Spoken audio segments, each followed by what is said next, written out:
nakwambia kisukumo lecho chiwa hapo le bumba. Ufai katika ufalme. Ufai mimi nakwambia.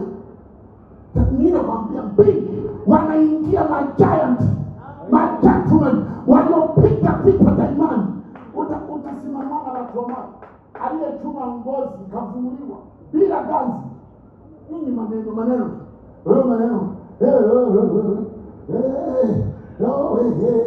Tumesikia mume wako na anatembea na fulani. Ulitumu peleka mtu. Unawasha nini? Mtu wa Mungu anaingia kwenye magoti analia mbele za Mungu kwa ajili ya familia ile. Unainuka unapeleka maneno.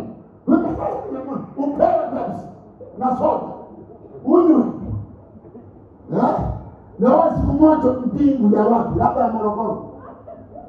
Niwaambie hivi, someni vitabu vya Injili muone. Hayupo aliyetangulia panaitwa paradiso. Paradiso maana yake mahali pa kungojeleana.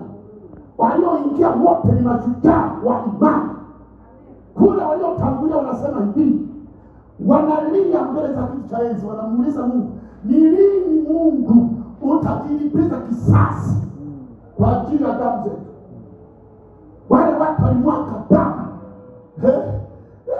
Yaani ukimwonye leo mtu hata kama alikuwa anaimba kwa anaacha. Ukimwonye leo mtu anaacha ibada, anahama na dini, anarudi Nyamoge. Kule Nyamoge nafikiri shetani alipo. Leo Nyamoge unakuta meno ya shetani yote hapo. Kumbe hapo tulishang'oa manani. Kule nakuta wamefanikiwa ni moja.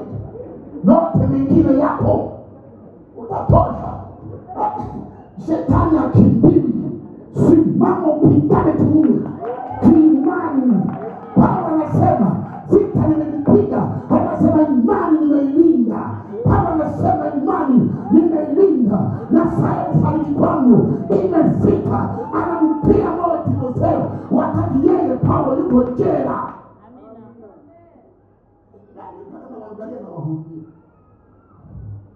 Baka wahurumia. Na Injili lazima iende. Haleluya. Lazima iende Injili. Lazima iende. Na lazima tuhubiri. Lazima tutajenga na kuhubiri.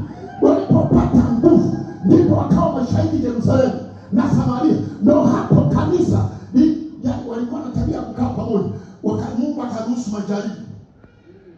Wakasambaa kwa sababu ya majaribu. Lakini kule wanakoenda walienda wawili.